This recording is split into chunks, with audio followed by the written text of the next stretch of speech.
And we're live. What's going on, everyone? It's Talks with Kenny here. Today's episode, I believe, 53. I might be getting that wrong, but hey, who knows? I want to just dive right into it. Vivek's has been trending on Twitter lately about his comments about nationalism, his whole Ann Coulter debate, and I found that debate very enjoyable. I didn't have time to watch the whole thing, but there was an interesting debate that I found with Steven Crowder of how pretty much Vivek has called out the conservative movement because there's this fear in the conservative movement that certain people are not allowed to say certain topics, and essentially is falling under the left's paradigm of who is allowed to speak about what, right? And I find this kind of insulting, right? That Vivek, what he's listed out here, says is the fact that white conservatives have been tricked into thinking that they can't speak up on certain issues because of the color of their skin. That is BS. That's actually racist. Great exchange with Steven Crowder. Things got heated. Here's what I've had to say. And I think this is an interesting discussion that I think a lot of us need to have very openly. And I think this is one of the reasons why I reacted to the Ann Coulter debate with Vivek Ramaswamy, is because we need to make these things okay, right? The Overton window now that I'm starting to think about it, the Overton windows to me starting to seem more like censorship, soft censorship day after day. Sure, there's some things that should be out of bounds, but who defines that? I think that's the struggle I'm having here. Is Ben Shapiro the one who defines what the Overton window is? Well, in his platform, he does. And for a national discussion, I think if it's a reasonable debate, like what Ann Coulter was trying to say, hey, a lot of these good cultures that seems to come out of the white community, right? So this idea that you can't speak about something, and this is why I said identity politics is the biggest cancer, I think, in our nation. Conservatism, I believe right now we're going through this transformative kind of phase where we're in big tent conservatism right now. And some people don't like it. Some conservatives don't like the big tent conservatism, but I think that's what's needed to win. Democrats have shown this time after time. This is why they're able to stitch up all these minority groups, all these groups of people with different ideologies, different worldviews. Yet they got them sold into voting Democrat, is because they found a common interest. Because end of the day, the conservative movement needs to stand for something. The Democrats, the liberals, the progressives, they know what they stand for. They stand for power. They stand for, hey, we want political dominance and control, and we operate off of that ethos. And I believe conservative, the reason why it's so divided right now, why people are so scared of big tent conservatism, is because it's not grounded in any vision or any direction. And I think this is where nationalism can be a big part into actually unifying the conservative movement. Because right now the conservative movement is kind of fractured. You got libertarian conservatives, you got liberal conservatives, you got new conservatives coming in that are more, I want to say radical, but they're more anti-war. They're not the typical, we're just Republicans and we support war, we support the military. The conservative movement right now is going through a strong change right now. And I think that to fit and actually be practical in achieving political change and power, I think it needs to be grounded in nationalism. But for that to happen, we have to have a central identity. But enough rambling from me, enough of me warming up. Let's get into this video. Argument for why we should be able to end birthright citizenship without a constitutional amendment. And so the irony to me is I can answer that. Yeah. It's because of the color of your skin. And I don't mean that, I'm saying you are inoculated. That. For someone who looks like she's straight from the hip. I disagree with that. I'm going to be back at you, Steve. I'm going to hit you hard for that. That is because the rest of you are freaking lazy. And cowards. The conservative movement has grown lazy. Cowards. People in this country have common sense. What we really lack is courage. Yes. So I'm not going to buy some BS that like my last name or my skin color insulates me. Think about it. I had to step down. No, but that's the perception. You have balls, but other people won't criticize you. But let's just level at this. We're having some fun here. I stepped down from my CEO of a company, multi-billion-dollar company that I founded, led as CEO, built it from scratch. There is something to that. I think that the critique that Vivek has called out on conservatives is that courage is calling. Like, you need to stand for something or you'll fall for anything, right? And it needs to have that courage to face criticism, to face people saying that you're not authentically black, or you don't speak for, or you're a black face, but you don't have a black voice, whatever the hell that means. It takes courage to put your ideas and your positions out there to be challenged by people who knows who'll be watching your videos and critiquing your positions, your stances. But I think that for the knowledge system in our country, for the future of this country, actually, I think open debate is the cure, not the disease. Censorship is the disease, not the cure. But the liberals, people on the left, many people who are in the middle, who are sympathetic to censorship, right? Hate speech and all this appeal to emotions that the liberals and people off the left like to use to disguise their authoritarian means. This is how they get you wrapped up in an emotional kind of stance, an emotional worldview. While you're trying to take a rational point on, hey, this doesn't make sense to censor someone because they said something that you don't like. Truth sometimes is hurtful, right? If a guy says, hey, boys are just more athletic than girls. Boys have 40% more muscle mass than girls. Therefore, boys are better acclimated for athletics than women. That means it's if you had to pick an odds of probability, you'll pick a boy. Now, some feminists may call you a sexist for stating that fact, for stating that truth, but that doesn't deny the reality that it is true. And I think that our public conversations kind of been like policed in a way. And I think this is the paradigm that conservatives are falling into. And I think that if our ethos is, hey, we want America first, we want a national movement, hey, we want patriotism to come back. And I think this is where conservatism is at its best, not based on any religious ideology, because at the end of the day, religion can be divisive. While in a nation, we're like, hey, look, this is our house, aka United States of America. We all have our little sector of the house, and we have to take care of what? Your house. Take care of your house first before you go out and tell the world how they should take care of theirs. And we're not doing that as Americans. America first is a call back to nationalism, patriotism. And I don't care what your skin color is, because at the end of the day, if America goes bye-bye, all of us suffer. The left, the right, libertarians, we all suffer. We all will be left homeless if we do not take care of this nation. And I think this is why nationalism, a nationalist conservative, I think that's the future of the party. What Vivek represents here, the mode that he represents here, is the future of this party. That period. And the fact that we have conservative donors who threaten Trump that, hey, if you pick Vivek Ramaswamy, we may pull funds away from you. Make that make sense. The best advocate for conservative ideals, if Trump picks him as VP, the big corporate donors in the conservative movement will pull their money away from you. Make that make sense. And this is the problem with politics, that ideals are used as a way of selling power. Ideals are used to mask a grab for power. These donors just want to control and dictate how the party moves, what priorities that the Republican Party should have. This is why you have Republicans in the Congress who are fighting for Israel right now. Oh, you see, Biden is withholding weapons from Israel. Now they want to impeach him. Oh, fine. I guess Republicans finally find an issue they want to talk about. Where was that energy when Biden cut down the Keystone Pipeline? Where Biden didn't want to enforce the border laws? What was this energy, Republicans? It's because the big corporate donors don't care about the border. They actually benefit from illegal immigrations, believe it or not. It only hurts us.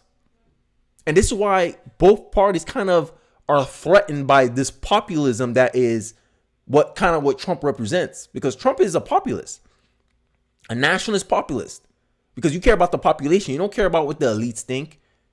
And this is a problem in our politics, is that no matter your party, it's divided by two sides. You got the elites, and then you got the populists, the people who vote for them. The elites think they are your leaders. They know what's best for you, right? Look at the Democratic Party. Majority of Democratic voters did not want to reelect Joe Biden, did not want Joe Biden to be the nominee. Did the Democrat National Committee hold a primary for Joe Biden? Nope. They just say, hey, no, we're backing Biden, that's it. Democrat National Committee has super delegates where they can essentially overrule what the Democrat populists want. The Democrat populists said, we want Bernie. Hey, This is the Democrat National Committee. Elizabeth Warren, stay in the race so you can divide the vote with Bernie Sanders. Thank you very much. And then super delegates, we're electing Hillary Clinton. We're picking Hillary Clinton as our nominee, essentially overriding what the Democrat voter want. But these are the same people who said that Donald Trump is a threat to democracy. Republicans are a threat to democracy. But look at the tactics they're doing. Finding ways to put the odds in their favor. And this is what, when Trump's talking about rigging the election, this is the actual, like, the more substantive part of the argument, is that you're doing things to sway things in your favor. And I think in 2024 is not the time for conservatives to be fearful. I think it's time for the conservatives to be bold. And I think this is what Vivek Ramaswamy represents. But I digress. I'm going to finish out this video and then I'll move on to the next topic. Scratch, wasn't born into money, and had a choice to do what every other biotech CEO was doing in the wake of George Floyd, chose not to do it, did not issue a statement in favor of BLM, because saving this country involves some measure of sacrifice. Yeah. So to somebody, I get this from white friends all the time, good-hearted people, it's like, I love that you can say it because I can't. My answer is bullshit. You're just a coward. Stand up and actually say it. Yep. Stand for your actual convictions, because if you can't stand for your convictions, you don't have any at all. But the issue is no one else does say it. Right, we say it on this show, right? And then we take the arrows. Let me give you a very clear example. I come from Quebec. And the reason I say this... take the arrows. Don't cry about it. Like, that's part I'm not crying about it. I'm saying as far as the Republican Party. The Republican Party. Why aren't they saying it? I am giving you your answer. That is the answer. It's white guilt. It's not... So we need to no longer be cowards. Guilt. Hold on, let me finish here. This is important. In Quebec, and this goes to Ann Coulter's point, the only people who feel they can't say it, because they've been told they can't say it, are WASPs in this country. Quebec, they created language laws. They had the language police to enforce it. And by the way, this was copied across the world. This was copied across the world. They said, oh, wow, we can do this because we want to. Well, throughout history, it's always been the case that those in power would want to stifle or silence dissidents, right? Dissidents, like contrarians, dissidents, is inherently populist. And that's what I'm saying. Like, and I did a live stream long ago about the history of, like, the historical patterns of politics, where you always get this uprising from the populace saying, hey, we want change. Change always follows what the populace want, because eventually the elites F up, they mess up, the elites get complacent, the elites of our society get arrogant, they think they can run ish forever, and they think, oh, look at the sheep, and eventually the sheep becomes wolves, and they're like Donald Trump. That's how Donald Trump happened in 2016. And this is nothing new. And I know Steven Crouch is trying to articulate the plight that current white Americans feel, but that's not the case. Like, end of the day, if you don't stand up for yourself, who will? And this is something that I've been taught all my life, right? Is that don't ask what a good American is, be one. Don't ask what a great patriot is, be one. That's something I live by. Lead by example. Okay, I'll take the arrows. I'll take the pushback. I'll take the name calling from the left about how I'm a token and all this ish. But then I say, okay, I'm a token, but what are you? What did I say that was incorrect? What did I say that was unfactual? Let me know. Crickets. And I think Republican Party, it needs to be remade in this image. And I think this is one of the reasons why big corporate donors in the conservative movement do not want Vivek to be the VP. And you saw it early too. When they saw he was getting popular with the young crowd, because end of the day, it may not be today. It may not even be 10 years from now. But eventually, millennials like myself and others will have the reins of power. And Vivek will be more influential, I believe, in that coming age. So right now, while the baby boomers, Gen X, they still have the means of positions of power, authority, and control and influence, they're really trying to make this guy like, hey, Trump, do not pick this guy. I'll show you the tweet when we're done with this video. But to me, Vivek is the best advocate for conservative ideals. But I think it'll take a more conservative effort. I don't know what it is. I feel like the conservatives have been really like pushing hard, but I just think maybe we just need to change our approach of how we connect with the people in the middle, because that's where my interest is. My interest is not to just be in an echo chamber. I actually want to debate. I actually want to conversate and talk to people who see things differently from me, because I won't learn like watching stuff or being with people that only thinks like how I do. I think we learn best when we're challenged when our ideas are challenged by other people. That's just what I think. But I digress. To preserve a culture, namely French European culture, right, Acadian culture in Quebec, and they created these language laws, which, by the way, were discriminatory against English-speaking Canadians. No one has a problem with it anywhere else except in white United States of America, because they've been told they can't. Now, I don't subscribe to that.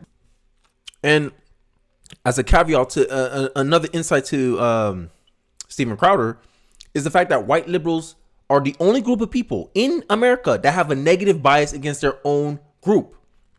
This is another reason why you can't make English the national language. Why white liberals are so catering to other people, because white liberals, at the end of the day, it's a Malcolm X quote that I quoted in my Vivek reaction video, is that the white liberal is sly. He acts friendly to your face, but really you're just a pawn in his political game. White liberals are so catering to minorities, right? They say, oh my God, you vote against your best interest. You're voting against your best interest. It's because they want to create this dynamic where everyone hates white people too. And they want to pick themselves as the good guy. Oh, look at me. I'm the savior.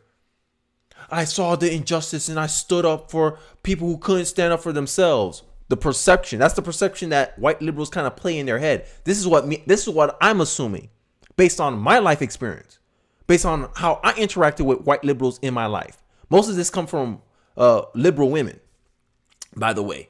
This idea that they know what's best for me.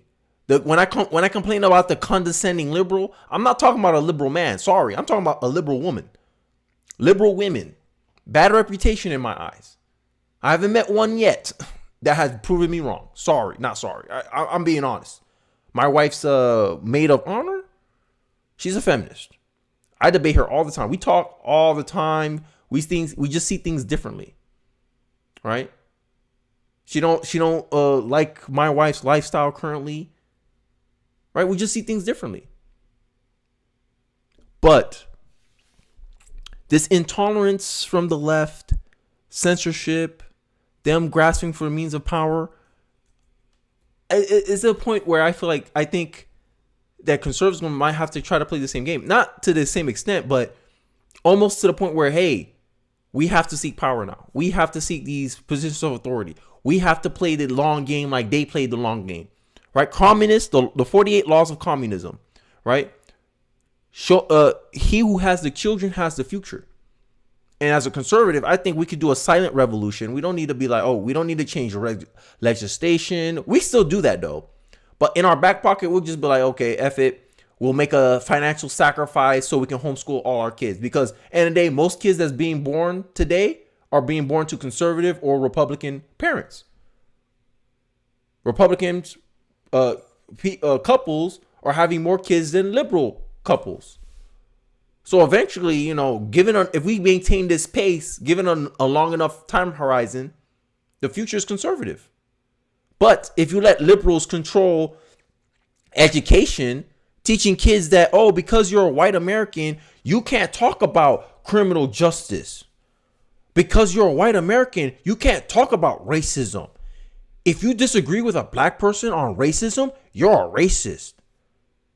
Kids being taught and conditioned to fear being labeled negative things because they go against the narrative of how the conversation is supposed to play out.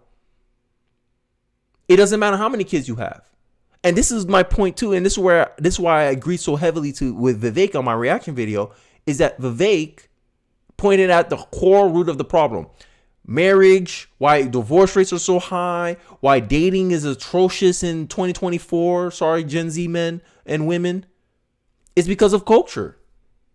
It's because of the culture and the socializing that we have allowed these institutions where a lot of these bad ideas came from. Academia, an institution dominated by what? The left wing? The left. So you let an ideological dominance come in, infect with this bad ideas, because at the end of the day, the results are in. Is anyone happy with the state of things now? No. People are open to change. And I think that if conservatives don't grasp this moment right now, it could bite us in the butt in the long term. But, I digress. I think I went on a long rant there. So I'll let the video play out, and then we'll move on to the next topic of this live stream. But I will tell you this, my frustration is everyone in the Republican Party, save for you and maybe Donald Trump, it's a white guilt thing. They feel they can't say English because people say, do you mean white? And they go, no. And they're pussies.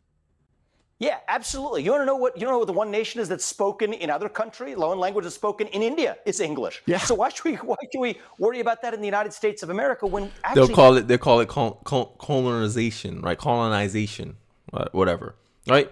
And also, I don't know. I feel iffy about colonization because end of the day, as it sucks that bad things happen in context, a lot of people benefit from it too. Right, they bring their science, they bring their human capital is pretty much how I'm gonna say it. Their knowledge, their expertise, and expose these people to things that they wouldn't have otherwise done it for themselves if it didn't happen. Right? I know we're going with the slavery. Black people benefited from slavery. At least the descendants of slaves did, because now they can sit around, guilt trip other people who weren't slaves for something their ancestors did, or people who happen to look like them did. And now they get brownie points. They get special treatment. They get special privileges based on that race, based on that racial guilt. So when conservatives make this argument that black people benefit from slavery, this is what we're talking about.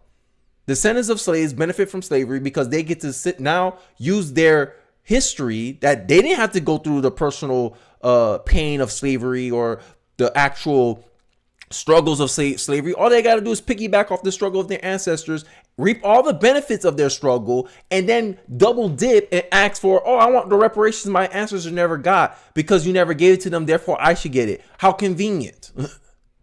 This is why reparations is not a popular opinion in our country. This is why only Democrats look favorably at reparations. Everyone else says hell no. Because it's not based on any morality. It's not based on making anything righting wrongs. It's essentially using guilt to pull a hustle. And like I said, black power relies on white guilt. And to me, that's not power. That's dependence. This is why I say black liberals or black Democrats, they're the biggest people who want white acceptance. Because if white people don't accept the notion that black people are facing racism in this country, black people have no power and influence in liberal circles. Black Democrats need white acceptance, but they pretend that conservatives need it. Where me, I don't give a damn. Like, end of the day, I have the audacity to think that I'm just as capable as any other person in this world, regardless of skin color. Because I believe I can compete. I don't need no special treatment. I don't need no special handouts. I can compete with anybody. That's the mentality that I have. Black Democrats don't seem to share that view of mine. And for that, they call me a coon.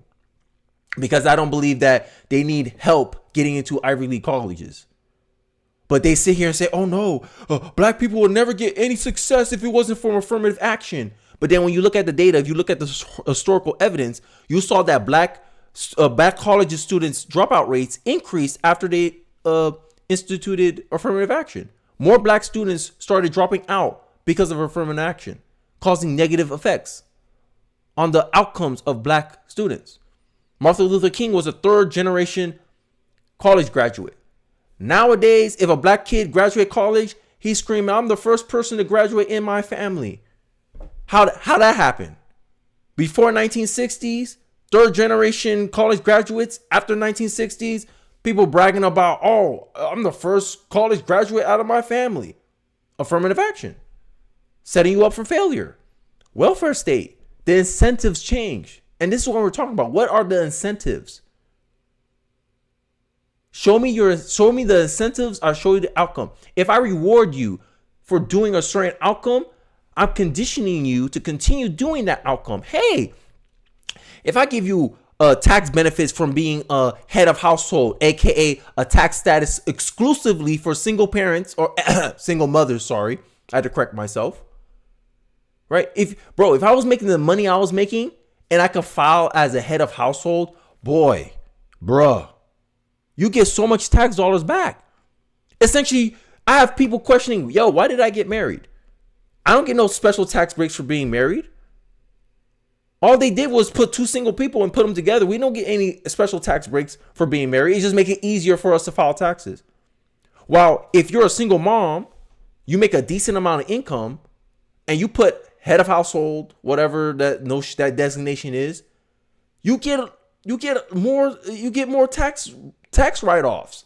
Make it make sense. You're rewarding people to follow in that action. And on top of that, if you don't have quite the income, you get welfare, you get WIC, you get EBT cards, food stamps, essentially food stamps.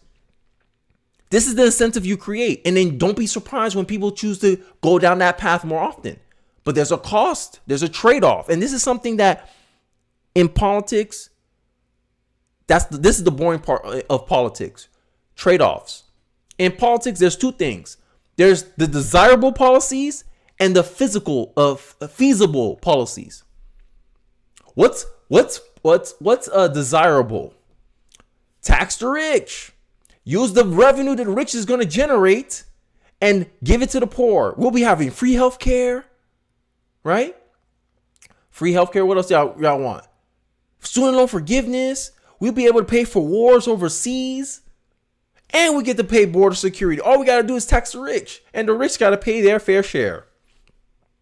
The feasibility of that policy. If you implement that policy, you'll create an incentive where rich people will feel like, yo, you're punishing me for making a lot of money, so I'm not going to make a lot of money. Hey, you're punishing me, America. Let me look at other nations who are going to look at me more favorable. Bro, I'm going to do a video, how rich people actually think. This is a YouTuber. I'm going to shout him out right now. His name is Nomad Capitalist.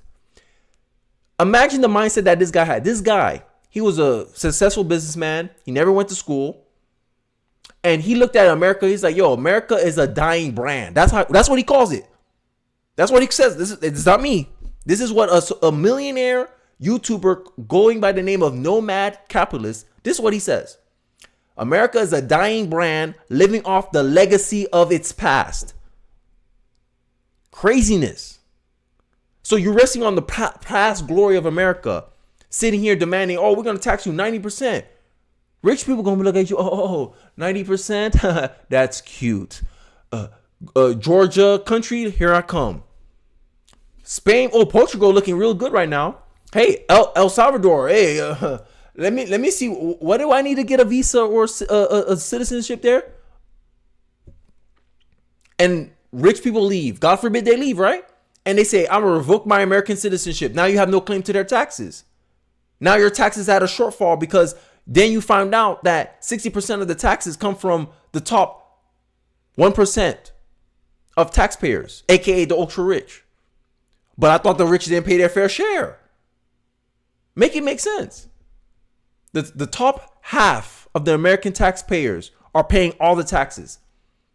There's people right now who get a salary's worth of tax refunds and they don't even pay a single dime into the tax system. The bottom 50% of Americans. But what politics run on? The desirability. Oh, we're not going to raise taxes on the poor. We're only going to raise taxes on the rich. But how are you going to do that when the rich already feel like they're paying too much already? They're carrying most of the tax load already. This is the problem we have in politics. But politicians know they can get away with this because the education system is not really up to task of showing the populace how the politicians play these games.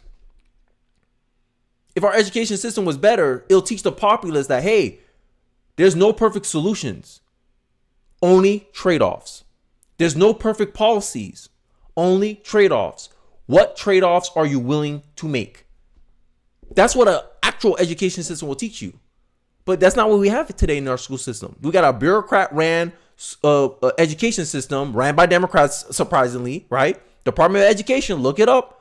Overwhelmingly, their staff donate to the Democratic Party, overwhelmingly registered Democrat. How you know they're not just conditioning a certain mindset into the youth? This is why most young people tend to vote Democrat. This is why Democrats want to lower the voting age, because they know the odds of probability is that most young people will vote what? Democrat. Because the school system, they're surrounded by Democrats. Teachers are more likely to be Democrat than Republican. Your administrators are Democrats.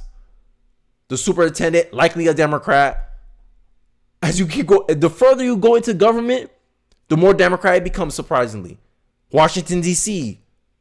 If it becomes a state, what's going to happen? Everyone knows what's going to happen. It's a Democrat state. It will become a Democrat state. This is why the Republicans don't want Washington, D.C. to be a Democrat state, or doesn't want Washington, D.C. to be recognized as a state. This is why Democrats want Washington, D.C. to be recognized as a state. Trade-offs. But this is not the messaging that American people get. We get, oh my God, Vivek, you let this white woman be racist to your face. That's what the conversation becomes about. Not the concepts, not the ideas. Hey, a lot of good things seem to come from these group of people. Why are we shaming them for their skin color? Oh.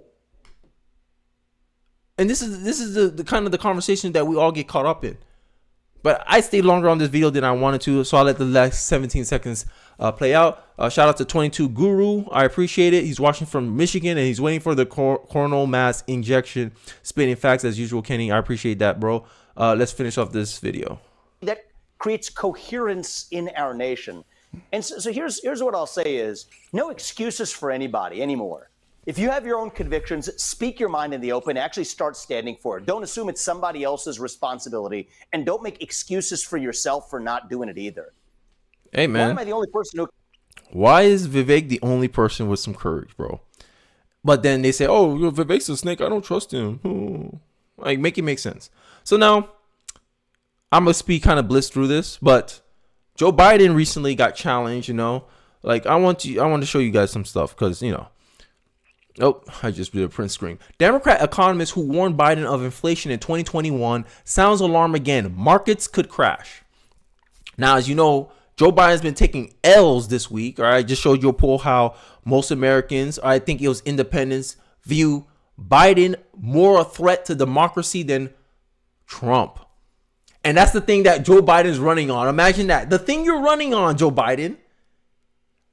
Voters see you're more of a threat of it than yourself. Crazy. Hey, I mean, if that don't show you the tides are kind of in our favor, but hey, this is not me saying something to get lax. This is something to say, hey, we gotta push harder. We gotta go harder, right? You up 20, make it up 40, make it up 50. Like you don't slow down. You keep going, right?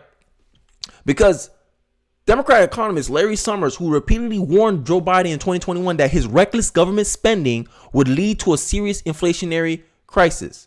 Did he listen? No. Right? And this is what I'm talking about. In a nationalist country where both the Democrat and the Republican Party are nationalists, their common foundation is what's good for this country. You think Democrats will be voting for a reckless government spending? They may prefer to spend money, but they'll do it within reason. Within boundaries, responsibly. Modern monetary theory has proven time and time again that it does not work, but these liberal economists keep going for it. I showed you last week. I went on a 30-minute rant about how this economist, who's supposed to be a chief advisor to Joe Biden, cannot explain why the government can get away with printing money, borrowing from itself. He couldn't explain it. And then we supposed to be in the media, mainstream media, Pikachu face surprised when they say that mainstream media is a threat to democracy because they hide this garbage. They hide what Joe Biden is doing. They treat Joe Biden with kid gloves, but Donald Trump, don't let him step on an ant. They'll make him seem like the worst villain ever. Cover those on your side positively. Cover those who not on your side negatively. You give your side the benefit of the doubt. You give the other side no benefit of the doubt. And that's how they cover Trump and Biden. Warned again this week that things have not improved, and inflation is running much higher than the official government number states. Summer warns came after Biden took on a gut punch on Wednesday when a hotter than expected inflation report was released showing a 3.5 increase over the last 12 months, the highest year over year since last September. Highest since last September. And that was also in Joe Biden's presidency. So now, with that information in the backdrop, we're going to show how CNN is trying to get its credibility back. All right, and this is why I say you have to be skeptical of mainstream media, because the constant criticism on mainstream media is actually giving them a choice. Are you gonna rise to the occasion? Are you gonna be better mainstream media, or you crumble and fall and you lose to the competition? So I believe that CNN's trying to get its branding back as an objective news source. Still be skeptical of them. Still fact check them. Still wrestle with what they're saying, what they're stating, and being skeptical of the framing of the information. But this one right here, 100% correct. With that information I just gave you in the backdrop, let's play the 2-minute video. So when you talk about the economy, of course, it is by far the most important issue for voters. It's also true right now, Mr. President, that voters by a wide margin trust Trump more on the economy. They say that in polls. And part of the reason for that may be the numbers. And you're aware of many of these, of course. The cost of buying a home in the United States is double what it was when you look at your monthly costs from before the pandemic. Is that a lie? Is that a lie, guys? Come on. This stuff is verifiable, right? This is the kind of information this is how you vet information. When someone makes a statement, okay, can I verify this? Is this information repeatable? Is this outcome repeatable? It is. Damn, it is. If I look on Zello, if I check the year prior, 2 years prior, or I check when Trump was president versus when Biden was president, I'm like, damn, it did increase. Damn, 8% interest on this? Oh my God, I can't afford it.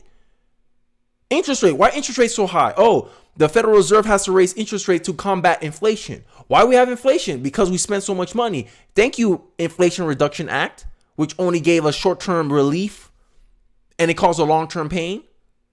Come on. Oh, wow, oil prices went down. It was because Biden used the strategic oil reserve.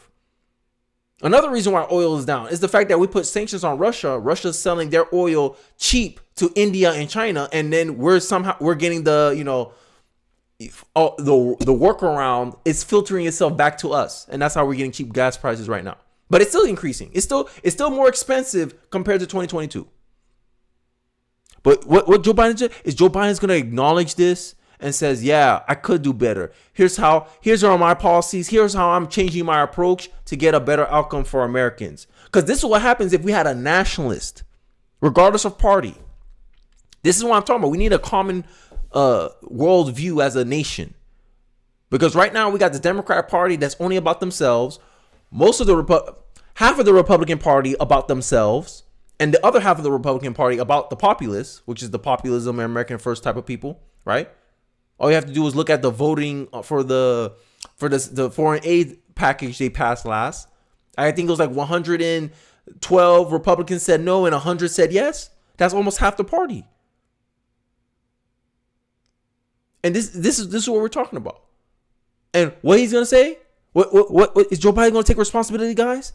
Has Joe Biden ever taken responsibility his entire presidency? No. Blame Trump. That's his go-to. Blame Trump. Deny. And the reason why they keep doing this is because they see it work. Because they know most Americans are not paying attention. And I think that what the founding fathers were wise people. The people who created this country, who created this system that we all benefit from. This is why conservatism should be based on nationalism, based on the Constitution. Is that they knew that if the people were not vigilant, the government will become a wolf, aka take advantage of you. And that's what Joe Biden's doing, taking advantage of your ignorance. Ignorance isn't bliss. I digress. You account for inflation is actually down since you took office. Look at his face. He's shell shocked right now. Far short of expectations. He's like, CNN? You doing this to me? Consumer confidence, maybe no surprise, is near a 2-year low. With less than 6 months to go to Election Day, are you worried that you're running out of time to turn that around? We've already turned it around. Look at the Michigan survey. Oh, Michigan, 22 gurus. He's talking about your state. 65% of American people think they're in good shape economically. They think they're in Michigan? Oh, I don't know about that, bro. I know Michigan's governors and government, I think they're trying to attract more people into that state. I remember hearing some things about like some development in Detroit, how they're attracting more corporations to come down there, right? I think he's trying to take credit for that. I don't know. The nation's not in good shape, but they're personally in good shape. I don't believe that's that. Because I don't believe no one I'm talking to right now, everyone's trying to make side money right now. Everyone's trying to make, like, I had to change jobs, right? Like, everyone's trying to find a way to survive. Everyone has to either cut spending, cut discretionary income, limit how much they buy in the grocery store, change their shopping habits altogether. I used to go to Target a lot. Since the transgender stuff and all that stuff, I'm like, I don't want to put more of my money in Target. I go to Walmart. Now I have to go to Walmart. I have to go to Walmart because the groceries won't be affordable otherwise.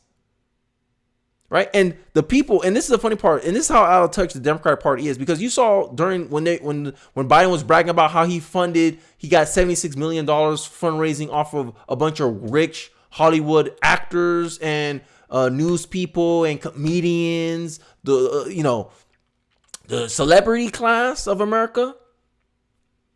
Statistics says that people with a higher income are more likely to say that inflation is not an issue in their day-to-day life. This is who Joe Biden is talking about. If you look at stats, Democrats have become the party of the white and wealthy. That makes sense. College degrees. College-educated people happen to vote more for the Democratic Party.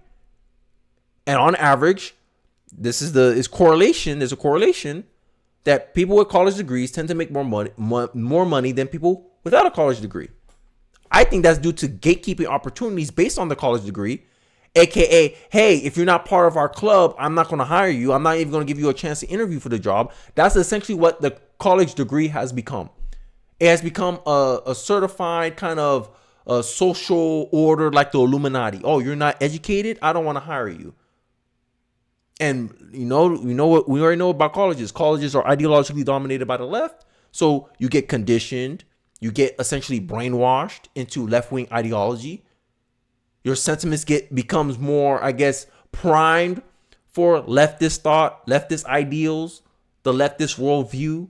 And you go into corporate America, you operate in this model. And this is how DEI takes over corporations. This is how Marxism works. Communists have been telling us for years. Communists told you in 1959, hey, you may not be a communist American in the 1959s, but your great-great-grandkids will because of education. This is why they fight so hard. Oh, you need a college degree. You need to get brainwashed into our ideology. That's how I see it. Just like a Christian conservative will say, hey, people need to go to church. It's the same way that liberals say you need to go to college. Because what? It conditions you in a culture, in an ideology. That's why I said conservatives are more upfront about it. They say, hey, we think you should be conditioned in this ideology because we believe it's best for the nation. It's best for you as an individual. While Democrats, they push their ideology because it's best for them to stay in power. And they say, hey, look, you don't have to do anything. Let us do all the work. And then you realize you let them do all the work, but then they have control over you. Make it make sense. If I can feed you, I can starve you. If I can clothe you, I can make you clothesless because I control that. Free comes with control. Nothing's free in this world. That's what my mom used to say. You always give up something. If I do everything for you, you're dependent on me. That's the irony of free. Free healthcare. AKA, I'm dependent on the government for my healthcare. And if at the government's discretion, I have access or I don't have access to healthcare. That's what free means. That's with any socialist. That's with any social policy.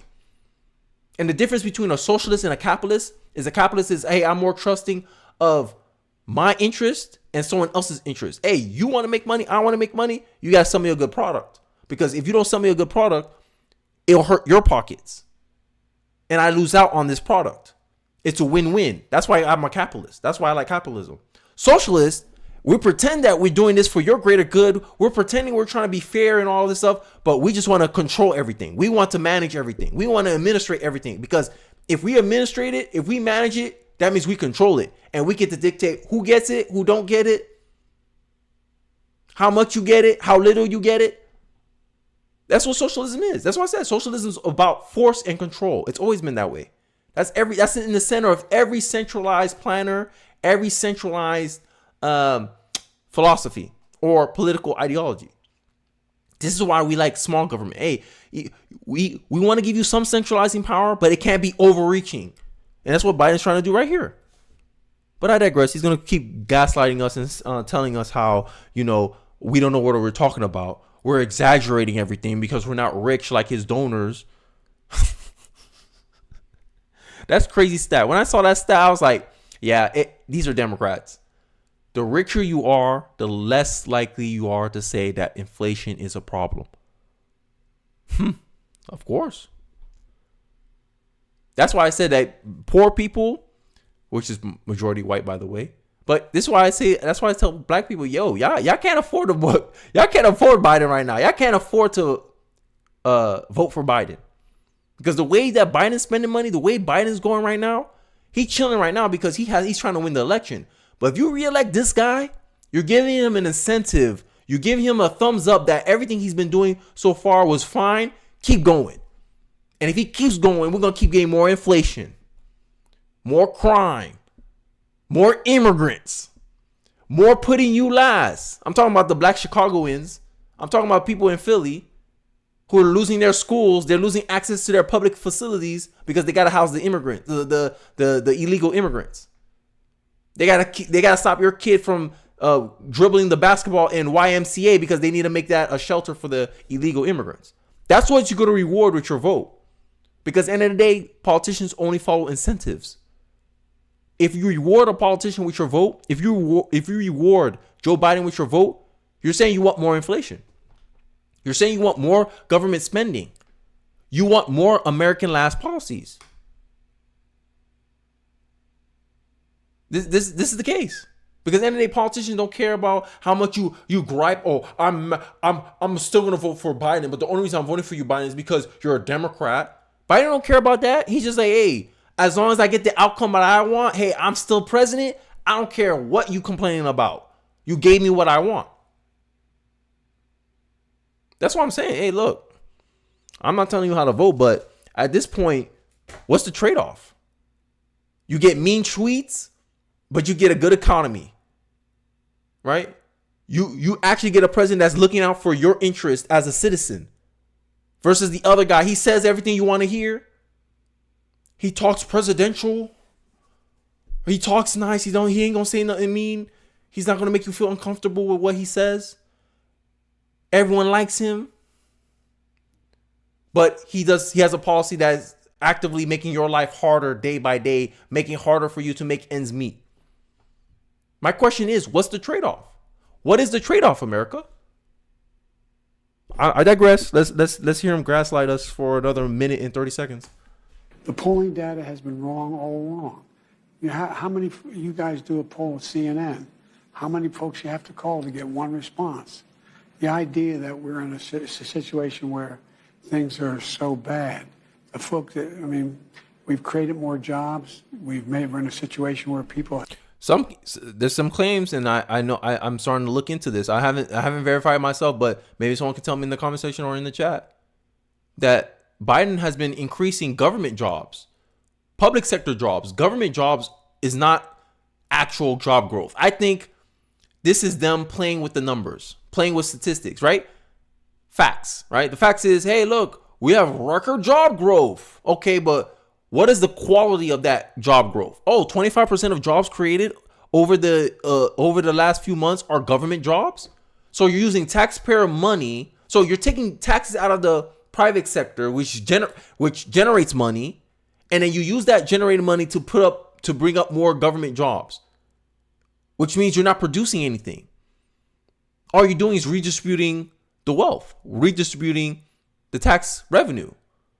And then you're going to use that to justify pulling more tax dollars out of the American system. Spending, government spending, always go back to government spending. This is the reality of government. Government do not produce anything. All they do is redirect. It's an effective managerial state. That's it. It only manages things. It doesn't create things. It's supposed to manage order. It's supposed to be the referee. That's why I said the best position for the government is to be the referee. And everyone knows when the ref makes a bad call, it has consequences throughout the game, aka the society. This is the paradigm that I view the government. So when the government's sitting here saying, hey, I created a new position, we're like, what you doing? You're not part of the game. How you know this new position is actually good for the game? You didn't even test it. You just think it's a good game. Oh yeah, I think there should be a 6th position in basketball. Oh, this team's shorter than on average is shorter than the other team. They should be allowed to have an extra player on the court to make it fair. This is the government. The government just making stuff up because they feel like they need to be involved in the game. No one likes a game where the ref is involved. No one likes a game where the game was decided by the ref. This is how the government's trying to be. They're trying to be the ref that decided the game. I gave LeBron James 2 free throws that won him the game. Everyone's going to hate that outcome. They're going to be like, oh, the ref gave that game to the Lakers. Oops, I pressed something I wasn't supposed to. Oh, the ref gave that game to the Lakers. This is how people are going to see the government. Oh, Joe Biden bailed out the banks, which he did.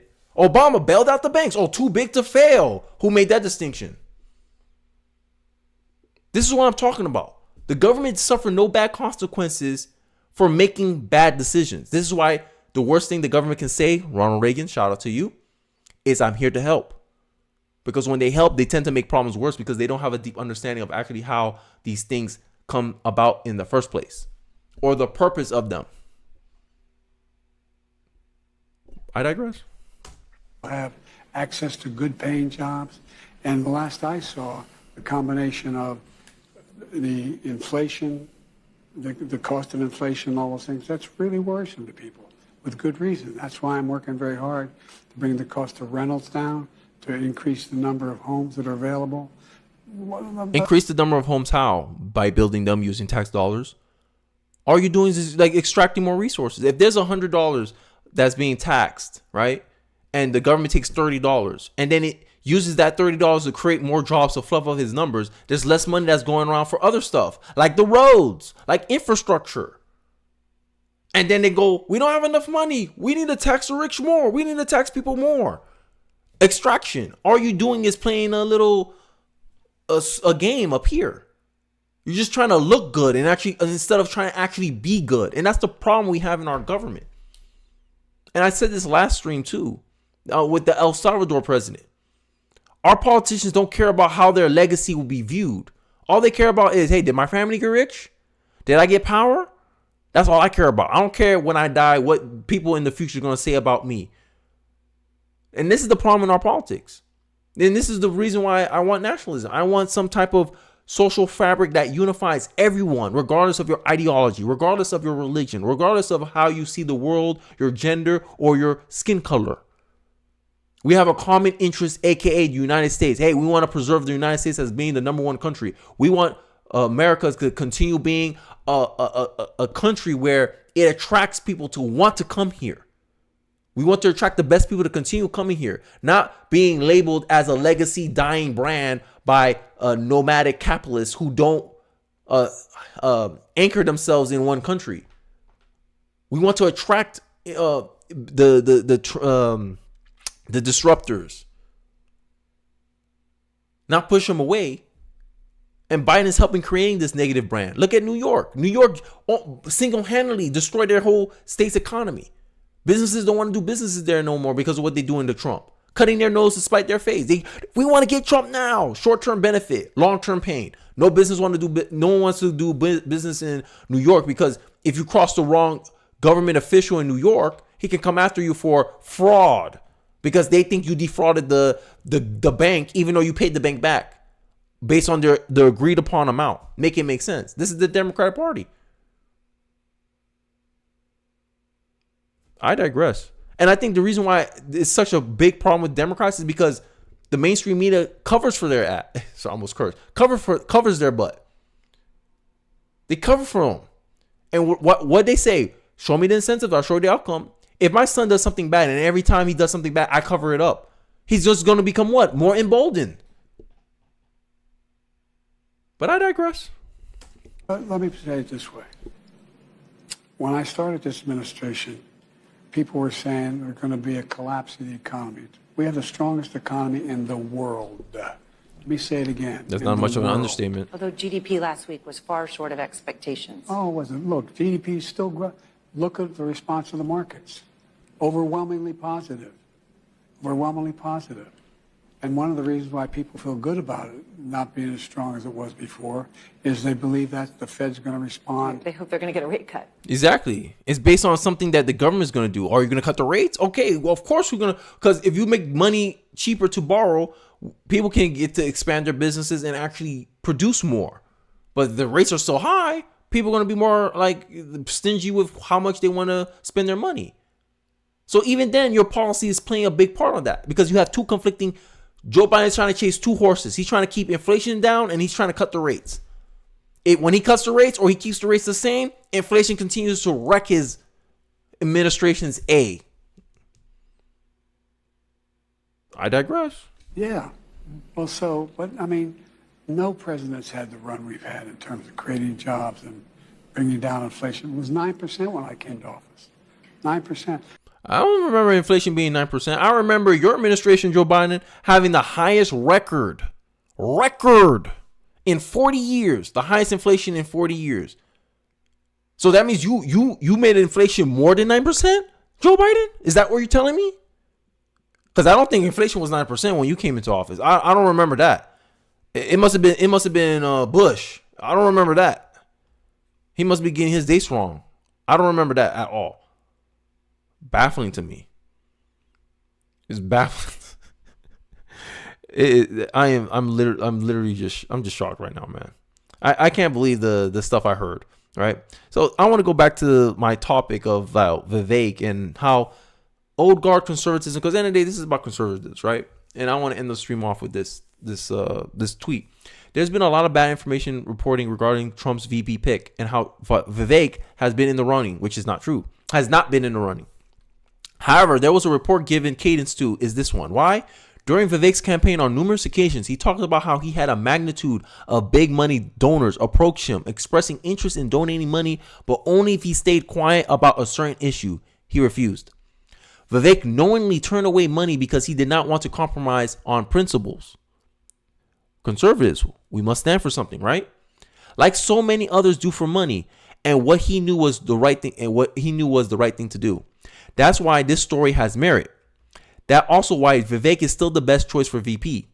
The fact that big money doesn't like him is good. Show me the incentive, I'll show you the outcome. If someone gives you an incentive, hey, I don't want you to do that. I'm the type of person to be like, I want to do that now because you said I shouldn't do it. Black people shouldn't vote Democrat. Oh, you're a conservative. You have to be a Democrat. I go, why? Why should I be a Democrat? And I go the opposite direction because I don't want to know what you're trying to hide from me. That's the kind of person I am. Because if someone's trying to put an incentive for you to do something, it's because they want you to do it. And that does not necessarily mean it's good for you. Oh, you black? You must put Democrat on your voter ID card, says Kenny's mom. 18-year-old Kenny, who just turned 18, says, hey, I don't know nothing about politics. Why would I label myself with a party who I know nothing about? Poke independent. That's the kind of kid bro, I'm telling you. Maybe I'm a natural contrarian. Maybe that's my problem. But I don't see that. I don't have that streak anymore. I think I grew up from that already. I'm not going to be a contrarian just to be a contrarian. But that's how I was naturally. I was just a questioning kid. He can't be bought. He can't be controlled. He refused to compromise on principle because they learned from Trump. I think the big money donors are just dealing with Trump because Trump snuck up on them. They underestimated Trump. They thought Trump will never be in the position that he is now. And they're just trying to ride that wave until Trump's time has passed. And then they're going to be like, okay, we're going to gatekeep the hell out of this now. We won't let another Trump come in. And they're preemptively doing this with Vivek. This is my belief. This is my framing of events. I'd like to hear yours in the comment section. This is exactly who Trump needs right next to him. Our job, continue to be vocal, continue to be in Trump's ear, continue to remind Trump why Vivek is clearly still the best choice for him as VP. And I think this is where I'm going back to the identity politics thing, is that people are trying to say Trump has to hire a woman. It has to be a woman. It has to be Nikki Haley. Nikki Haley? What? It has to be Kristi Noem. Why do you keep throwing women? Oh, it has to be a black man. Tim Scott. No. The best for the job. Merit. Conservatives, what you stand for? Like, this is the topic of the stream. I could have went so many different directions, but this is the topic of the stream. What do you stand for? Are we anti-identity politics? Okay, why are we speculating on a Republican politician, a Republican president candidate, and we're so focused on the identity of the VP and not the qualifications of the VP. Oh, Nikki Haley will help him with women and independent voters, when it's shown that most voters who voted for Nikki Haley, if they can't vote for Nikki Haley, they'll vote for Joe Biden. So what's the point? It's Biden supporters. Like, why would you want Nikki Haley as your VP? She don't bring anything special. All you have is the appearance of, oh, look, Trump is not a sexist because he has a woman next to him. Come on. Like, we have to be about it. This is a CNN thing. So this is what it is. Entrepreneur Vivek Ramaswamy also has influential detractors. It's not going to be Vivek, said a GOP lobbyist close to the top party officials. This is gatekeeping 101. The old guard conservatives don't want the new right or the new blood conservatives. I like to call myself a new blood conservative. Maybe that'll be a term that I coin on this channel. I'm a new blood conservative. Like, look, we saw the way the old conservatives did it. It ain't working. We're trying this way now. We base in nationalism. Patriotism is the core axis of our movement. That's what a new blood conservative is. And I believe Vivek is like the prototype of that. Because there's always a candidate that aspires someone else in the future. Trump, it was some other dude. Trump wasn't the first guy to mention the border. I forgot who it was. Maybe my political historians will let me know who it is. But there was a guy before Trump who mentioned that border is a big issue in this country. And Trump just piggyback off what he did or was inspired by what that guy did. And he was able to push it through because people finally recognized that, hey, this is actually an issue. Opposition to Ramaswamy runs so deep, said the lobbyist, that some donors have effectively threatened to pull their support for the entire party. Not just Trump, the entire party. Because Trump can survive donors pulling money away from him. I don't think the party can survive if donors pull away money. And this is how big donors control politics. And I mentioned this before.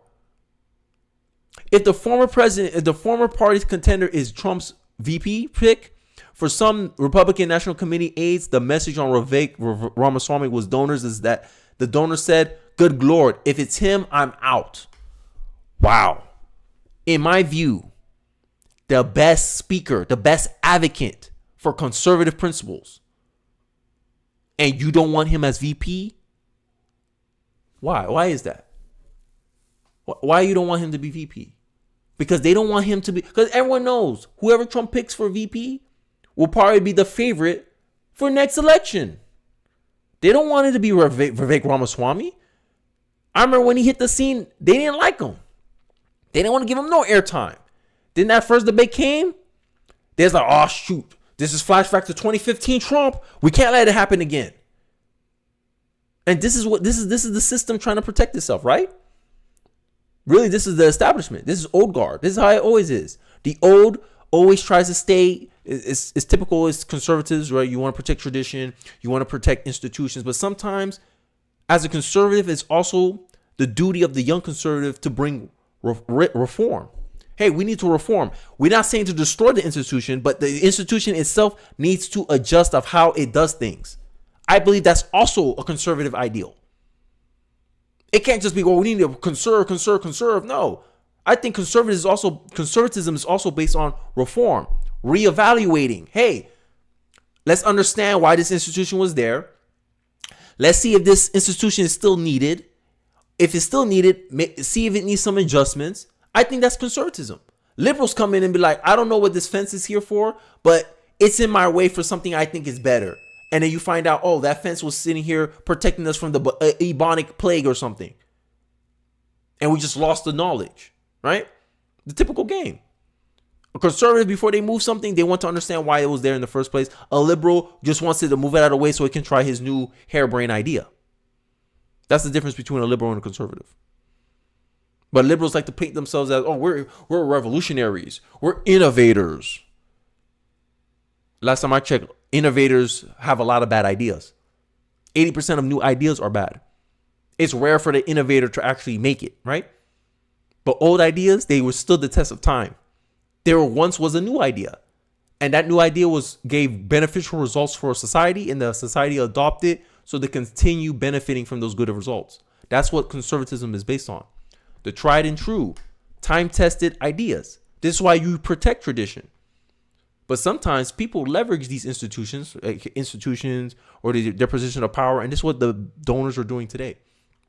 This is why one of the few positions I agree with people on the left. We should limit big money donations, right? Everyone should have a limit of maybe $1,000 per candidate. Take the money out of politics. And it will be more catered to the populace. But that's not what they want. Because people in power, they know, hey, we have control over the resources. We have control over managing resources and funds. We can filter these funds. We could tunnel these funds in ways that helps our agenda. But if you take big money out of it and you decentralize resources or you restrict the access of power, you give the many, you give the populace, you give the average populace more weight in decision making. And they think they can't have that. They can't have that. They think they're the leaders. And this has been my biggest thing. I got this from Thomas Sowell, that politicians aren't your saviors. There's no saviors in this world. You're your only savior. You have to save yourself. Crapping on Ben Shapiro literally makes no sense. I'm not crapping on Ben Shapiro. I don't know where you get on crapping on Ben Shapiro. Maybe you're talking about Vivek. Maybe Vivek has disagreements. You can say he was crapping on Steven Crowder just now, saying that people who think that because they're white they can't talk on black issues are cowards or lazy. It's the same. I don't know where you get the crapping on Ben Shapiro, but I digress. Right? This is the reality, I guess. The reality is where you want to go. Like where do you want to stay? Because I think the problem we have as conservatives is that you need to bring out an alternative vision. And that's harder to do than just criticizing. And I think right now Democrats are falling into this trap right now. And that's why I say, like, as Republicans or conservatives, people shouldn't focus on Biden. Biden is just the proxy. Focus on the ideas. Hey, what this idea that, you can just spend money with no consequences.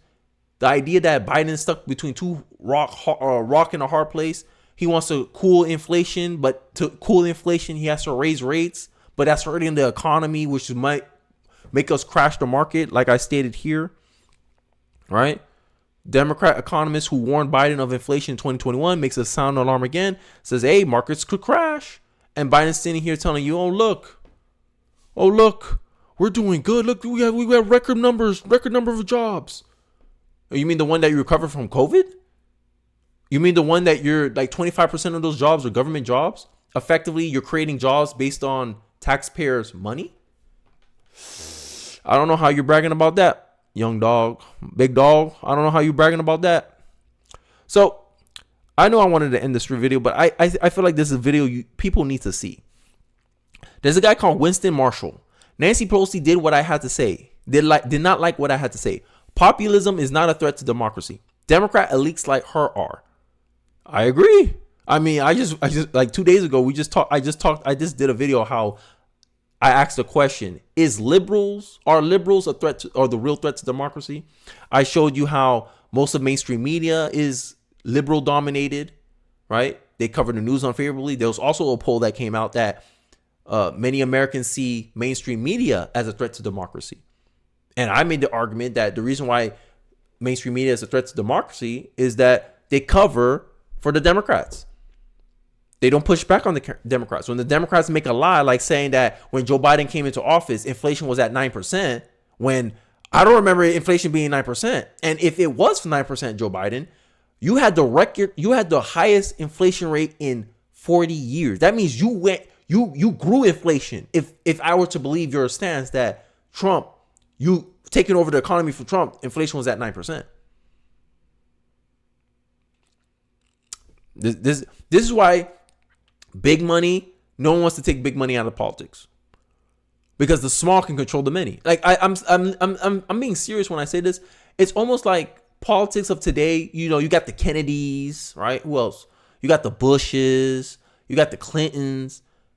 We shouldn't be able to wait. Why we know public servants' last names? That's almost like noble stuff. Like that's what nobility used to do. Oh my God, that's a Frankfurt. You don't mess with the Frankfurts. Politicians effectively has become a class of nobility now. I think Gavin Newsom is like related to Hillary Clinton somehow. I forget who. Nancy Pelosi, sorry. He's Nancy Pelosi's cousin-in-law or some shit. I don't remember. But they move like they're nobles. Like, oh, I'm untouchable. Oh, I'm royalty out here. I could do whatever I want. The British system's coming back in America? Huh? I mean, I do think monarchy is a form of socialism, so maybe that's the case too. But that's how they carry themselves. Oh, we control power. We have influence. We make policy decisions. We treat these people like they're nobility. They're nobles. Look at Nancy Pelosi. She don't want to give up power. She thinks she's earned, her seat is her right. Like she's entitled to her seat. We just had a Democrat die in office. I forgot her name. Diana Frankenstein. I forgot her name. 95 years old, died in office, walking corpse. Didn't want to let go of that power. It's craziness to me. But when we talk about populism, we got what's his name? I forgot his name. The ex VP of Trump. I forgot his name. Mike Pence saying that populism, he'll fight to eradicate populism out of the Republican movement. I'm like, yo, populism is the only reason that the Republican movement or the Republican Party even has any life right now. Because if you remove populism from Republicans, it's just going to be the same old thing that the Democrats got. People like the fact that the American First Conservatives, Republicans give a hard time to the old folks on the Republican establishment because they represent us. They like, hey, we want something different. Y'all sitting here being comfortable being the same. Change has never come within your comfort zone. And I think this is the thinking I think conservatives need to walk with. Nothing new ever comes in your comfort zone. Everything you want, all the changes you want, new outcomes come outside your comfort zone. So I digress. I know I've been rattling off a lot. But I wanted to spend some time to highlight this video because I believe this video needs to be heard and this video needs to be seen. So populism is not a threat to democracy, aka not a threat to our republic, because for some reason we interchangeably use these words, but I think it's because of our education system. But populism is not a threat to our republic. I digress. Let's get into the video. Populism is democracy. I now look to Mr. Winston Marshall to close the case for the opposition.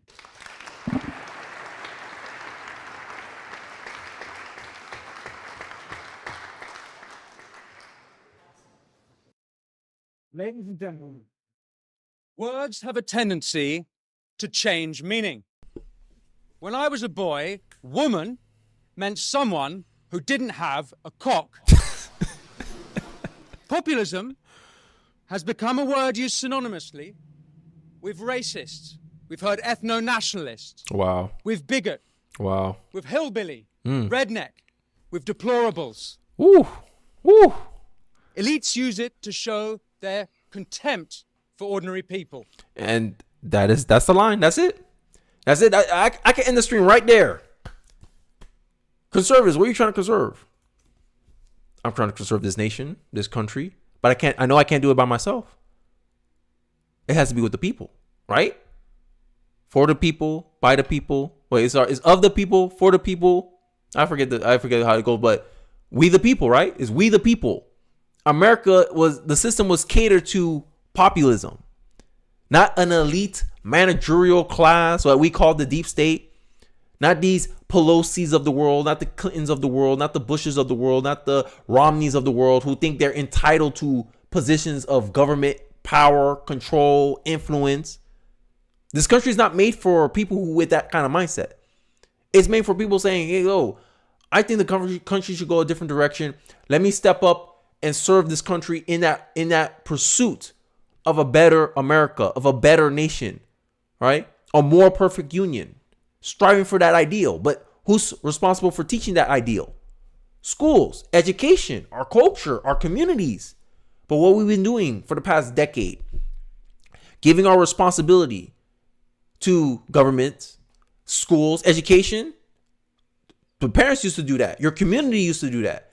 Now we gave that responsibility to the school system. Now they do it. And guess what? If they control it, guess what? They get to, if they manage it, they control it. And guess what? If they control it, they get to say, hey, we can decide what your education is. We're going to teach you what trans people are. We're going to teach you about activism, AKA make you a narcissist, make you self-centered, because self-centered narcissistic people are more easily controlled. Let's talk about self-esteem instead of self-control. We're going to educate you in that way. And then when you come out, hey, I didn't raise Sally to be this way. Why she came out so differently? You gave her to an institution 8 hours a day, 5 days out of the week, being educated in the values and visions that the government want your kid to have. Socialists been saying this for years, for decades. He who controls the kids controls the future. And this is how the elites do it, right? Wasn't the government school system created by a Rockefeller? I forgot his guy's name. I forget the history. But all I know is a dude created the school system so he can have people who can work for his company. Pretty much school system is the education system, college system, is meant to serve the interests of those in power. Marxists understand this. This is why they want to take over the college institutions. Communists understand this. This is why they focus so much on education. Why they focus so much on the government having rights to educate your kid. Saying that all rights come from the government because they know, hey, we just want power. Elitism is based in socialism. I'm sorry. If you think you know what's best for millions of people, I advocate for, hey, I think this is a better solution. This is a better way. But this is why there's such disdain for populism. Because Marxists pretend that they're populists. They pretend that, oh, we're for the ordinary guy. But really, Marxists use populism, or they use revolution and uprising just to install a new system that will put them in power. That's the problem. So because we've seen it happen a lot in the past, they say, oh no, populism is based on racism, based on this. They find any way of slandering you, smearing you. Because they're not smearing you because you're wrong or you're evil. They smear you because they fear what you represent. You represent a contrarian view, This is why I don't agree with censorship. Because all you're trying to do is stifle something that you are threatened by. This is what Trump represents. This is why when the Republican Party tried to primary Trump, it didn't work. Because the people say, no, we want Trump to finish his arc.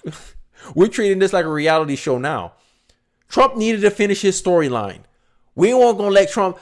Look, Trump need to get his comeback. Hey, we need to see him try one last time, like a Rocky movie. He's down and out. He took his first loss in the ring. We want to see the comeback. That's the Trump storyline right now. And the media, these elites, they can't stand it. They're like, how is he still up? We throw everything at this guy, and people still will vote for him. Even if he go to jail, they'll still vote for him. They don't stop trying though. And this is what it is. This is populism. The best form of protest. Don't cry in the streets. Don't shout and yell. Nah, okay. I'm gonna say we'll speak out in public. Hey, I'm a 28-year-old millennial, and I will not be voting for Joe Biden. That's how you push back. That's how you push back. You be vocal. You be as loud as they do. Like, look, one thing my mom always taught me, always learn from other people that do things better than you. This is what I learned from liberals. Never be ashamed of being a liberal. Believe that everyone should be a liberal just like you. That's what I learned from liberals. So, conservative way. I believe everyone should be a conservative. I should not be ashamed of being a conservative. This is what I took from, this is my inspiration from liberals. This is how I got inspired by you liberals. Thank you so much for being unapologetically a liberal. Because now I can be unapologetically a conservative. Thank you, liberals, for pushing this idea that everyone should be a liberal and nothing else. Because then I can push the idea that everyone should be a conservative and nothing else. Because it always seems like liberals can never take the energy that they push out. That's one thing I notice. They're the most sensitive people, but they're the boldest. They're the main ones who want to call you names, want to call you all kinds of racists. And then you find out they're the biggest racist.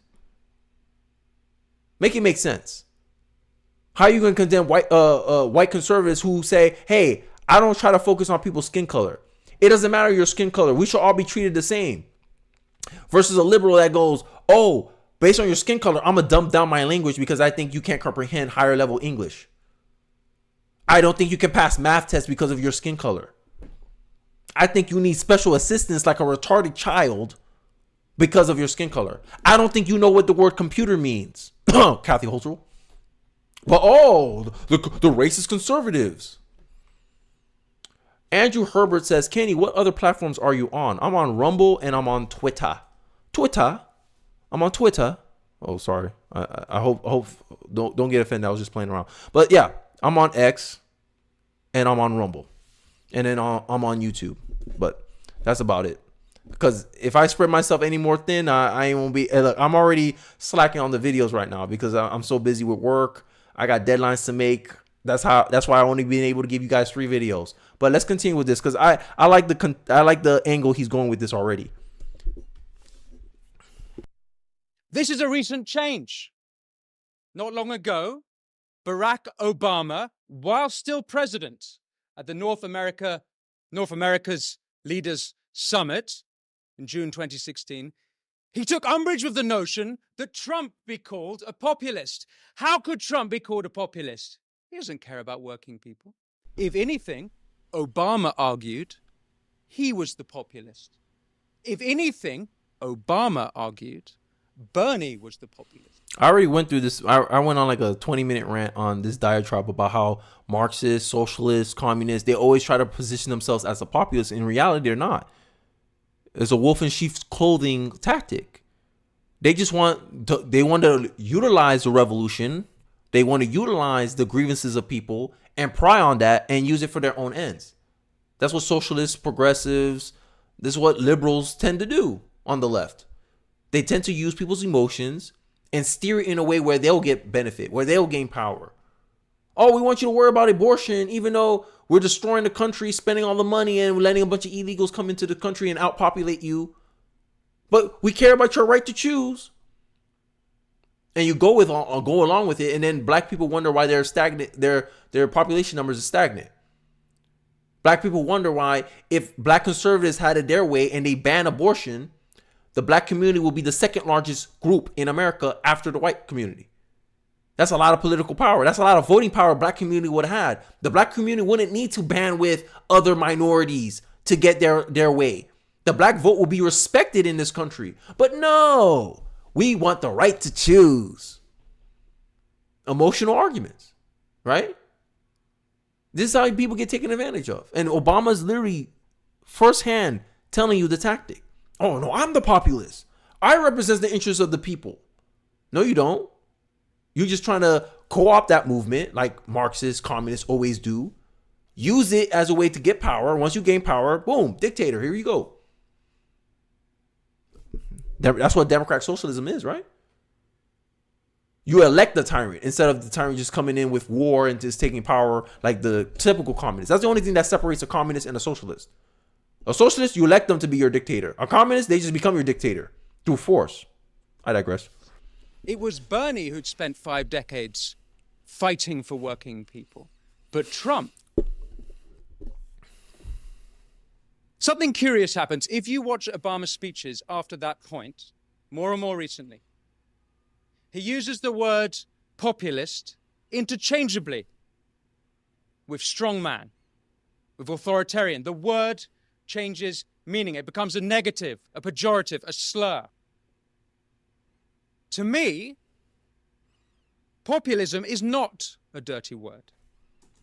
It's not. Populism, all it means is you represent the will of the people. You represent what you believe is the will of the people. The will of the people says, hey, we don't want no more illegal immigrants coming over here. It hurts us, the people. It hurts the American citizens. They drive down wages. They'll need more social support. Even if they work for themselves, even if they get a work permit, they don't have skills that will be able to get them a job that will be self-sustaining. That means they'll be a burden on the system. That's a detriment to the American citizen, not a benefit. Right? They come in here getting free health care on our tax dime. Essentially bringing a further drag on the system.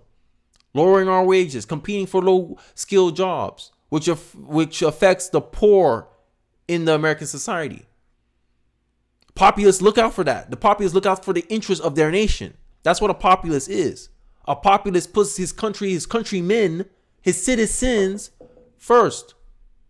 That's what populism is. Do elites put the country first, or they put themselves, their interests, their wants first? Globalism is a branch of elitism. Oh, we want a world government that benefits us, our ends. We want multinational corporations. We want multinational organizations. We want to control these things, and we want us to be able to dictate policy and the approach of countries and cities and states. We want to dictate to people that they have to stay inside because a flu on steroids called COVID will make them sick.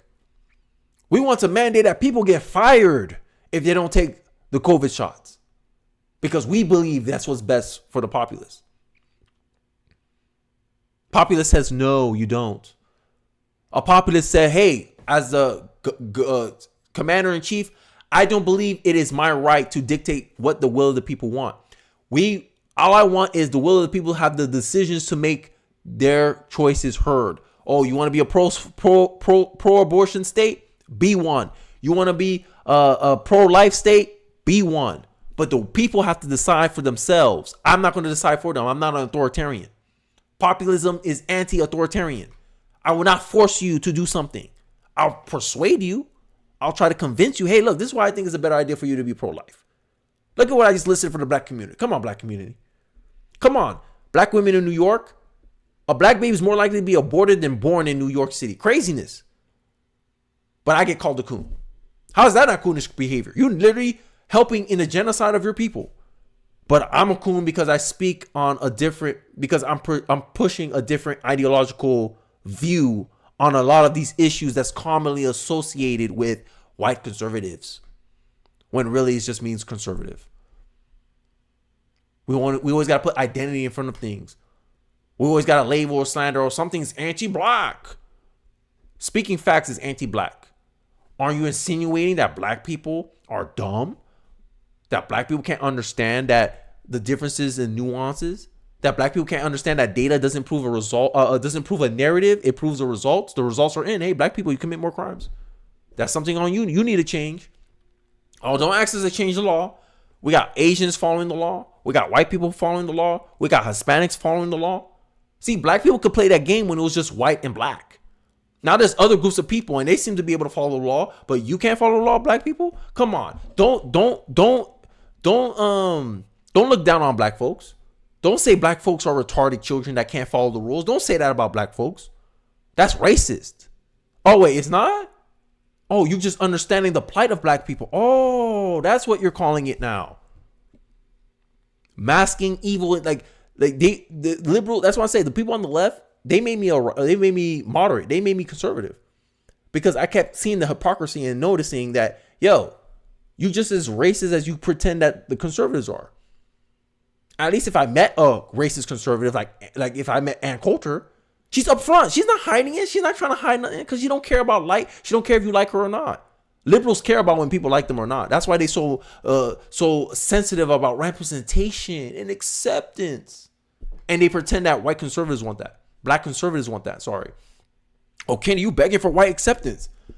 I don't want to be accepted by nobody. I don't even care if I'm not even accepted by black folks. Don't put a color by it. I don't want acceptance from nobody. I state what I feel. I present my stances clearly. I articulate to the best of my abilities where I stand for, where I'm at. You agree with me? You agree with me. You don't? You don't? I'd like to hear why. That's it. I don't need no one to accept nothing. I can't even put the face to half of y'all names, right?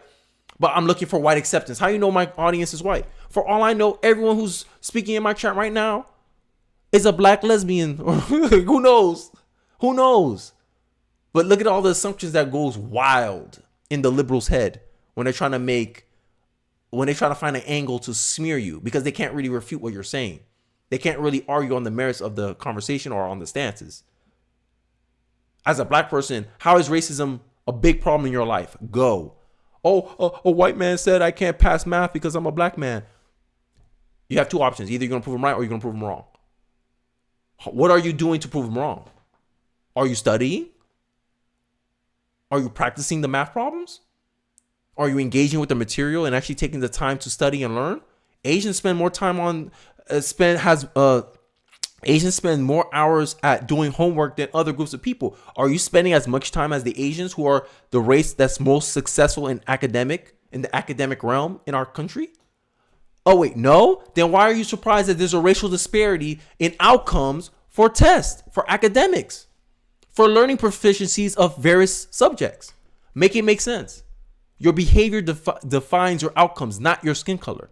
But people on the left love to use their skin color because this is what the elites do. Identity politics protects the elite. It protects the people in power because you don't focus your attention on people who are actually the cause of the incentive structures that's conditioning people to make bad decisions, or filtering out information that's allowing you to make low probability outcomes. No, you focus on insignificant things of people who are in the same boat as you are. You want to fight white people because you believe they oppressed you. Oh, systematic racism. But then you don't look at all the white liberals that tell you that, oh, nothing's wrong with single parent households. Hey, nothing's wrong with sending your kids to public school. But when you look at that liberal politician, their kids never go to public school. They're never in a single mother household. They're like, yo, you're married. You have 2 kids. You have a beautiful family. Why are you advocating for me to be a single mom? Why are you saying it's okay for me to be a single mom? Because it is. It's just fine. Oh, you want an abortion? It's fine. I want to personally do it, but I'll let you do it. And they get to reap the benefits of being conservative while pretending to be liberal. Democrats don't say that, but they're quick to say, oh, look, I found a conservative politician. He aborted a child 20 years ago. He's a hypocrite. But when conservatives say, well, look at all these liberals, politicians that never do what they're advocating you to do. They have the opportunity to put their kids. Oh, nothing's wrong with public school. Public school is just as capable as private school. Where you send your kids? Private school. Oh, you're married? Been in a long-term relationship? Huh, interesting. But you're pushing all these women to be single. You're pushing all these women to not date a guy because he has a difference of political opinion. The elites, out of their mouth, they sow division. Why? Democrats know that's a part of their strategy. They only can win with identity politics. But if this country moved identity politics out of the public discussion and just focus on the information, on the facts, this country will be a lot more conservative than where it's at right now. Divide and conquer only really helps the left, because the left believe in Marxism. They believe in this oppressor group. They believe in this paradigm of there's a victim and a victor. There's an oppressed and an oppressor. And this is how they get all these fraction groups, because they just make one of them the enemy, and they make everyone unite around that enemy. That's how the Democrats play. That's why they love to make Trump the boogeyman, because they believe it will rally different groups against him. This is what I'm saying. This is how I say that the left like to hijack populism, because they want to make an enemy out of their opposition, aka the conservative, the white Christian male. Oh my God, he's the threat to democracy. Trump is a threat to democracy. Put all this fear mongering out there, and then they say, "Oh, Trump spreads division." But who says that someone is inherently racist? Isn't that sowing division, Democrats? They don't see it. How's calling half the country extremists, not divisive? They don't see it. Extremism from the left or Democrats, they exude elitism. This is why a lot of Democrats are condescending, because a lot of Democratic voters think they're elite, just like the actual elite. But in reality, they're a populace. They're a peasant trying to pretend that they're part of the nobility class. That's all. That's a Democratic voter in my eyes, anyway. Conservatives, we coming off to it. We got the educated ones. We got the not so educated ones. We got the country ones. We got the not country ones.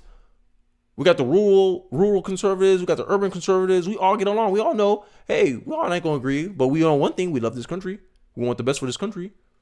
And the country can't continue prospering, spending a shit ton of money on projects that have no possibility of actually working. Like, imagine throwing money at Ukraine right now is setting our tax dollars on fire. Why are we sending money to Ukraine? What's the goal? Tell me, what's the goal? We're going to push back Russia. You're not going to push back Russia. Russia's going to gain 2 territories out of this war. It may not be today. It may not be tomorrow. It may not even be next year. But eventually, they're going to have those 2 lands is going to be theirs. And we're going to wait. The longer it goes on, the more money we're throwing down the pipe. And my argument as a conservative is that same amount of money we're spending on Ukraine, that could have been done for something that was more, that would give us a more probable, feasible outcome here on the States. This is why I disagree with conservatives that say we can do both. Last time I checked, doing both is the least efficient thing you could ever do. Have you ever tried to do two things at the same time? You don't do none of them good. You don't do either of them good. You do good if you do one at a time. You prioritize. And what's the priorities of the elite? Is to make America a better place for the common folk, the common person? No. The elites don't believe in the common good. The elites believe in their good. And tell me if I'm lying. Don't the politicians come across as we do things that benefit us?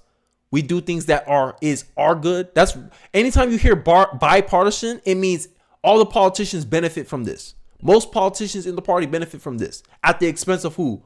The taxpayers, aka the populace. But this is why they have to make populism a dirty word, because they can't have anything where people can rally united against a common enemy. And the least game is they try not to have the focus be them. This is why Biden's having a tough time with this foreign war. Right? He's reaping what he sows. I digress. I think I went on a long rant there. Since the 2008 crash, and specifically the $1 trillion Wall Street bailout, we are in the populist age. And for good reason. The elites have failed. Let me address some common fallacies, some of which have been made tonight. If the motion was that demagoguery was a threat to democracy, I would be on that side of the House. If the motion was that political violence was a threat to democracy, I'd be on that side of the House. January 6th has been mentioned. A dark day for America indeed. And I'm sure Congresswoman Pelosi will agree that the entire month of June 2020, when the federal courthouse in Portland, Oregon was under siege and under insurrection by radical progressives, those too were dark days for America. Thank you. It took a guy across the pond to call it down the middle. See? This is what we're talking about. Right? Democrats can't sit here and pull the moral high ground when their side kind of go into political violence more than the conservatives. The conservatives did it one time. Never let them forget. But BLM riots in June 2020, most property damage in history. They killed a lot more lives than January 6th. Chaz, anyone, you remember? They created a whole zone where the government had no authority, stopping traffic from going through there. Burglaries, robberies, assault, all going on in that autonomous zone. Chaz. Y'all remember Chaz? Oh, that wasn't an insurrection. But they only paint it one way. Did mainstream media cover this? No. And they wonder why American voters like me says, or independents like me say, that the mainstream media is a threat to democracy. They're baffled. What? How could Americans think that we're the threat to democracy? You're biased, you're ideologically dominated by one side, and you filter out things, or you omit things, or you don't bring attention to things that goes counter to a narrative that you want to perpetuate in our society. This is why I say we have a flawed knowledge system. And then when people like me try to push back against our flawed knowledge system, they censor us by saying, oh, YouTube, we want you to recommend it authoritative sources. What is authoritative sources you say? Mainstream media. People that we agree are giving factual information. The World Economic Forum, the number one issue that they worry about. No, it's not inflation. No, it's not world hunger. No, it's not world poverty. It's misinformation, disinformation, aka worrying about information that is counter to our worldview, counter to our narrative, counter to our policy prescription. That is what the WEF is worried about. That's what Democrats are worried about. Most political misinformation, disinformation experts lean heavily to the left. But we call it down the middle. We're objective. And they're surprised why Americans are tuning out mainstream news. Why they rather sit here and listen to me. Why they listen to Patrick Bet-David talk with Chris Cuomo, who changed his mind on the vaccines, by the way. I want to talk more about it before I get labeled for medical misinformation. But the concern, far right extremism. We gotta worry about political violence from the right. When the right get around each other, it's less likely to turn violent unless you make it violent. And there's videos out there with January 6th where you see the police firing gas, tears, and stuff into the crowd to rally them and get them mad and agitate them, so they end up lashing out violently. There's videos of that.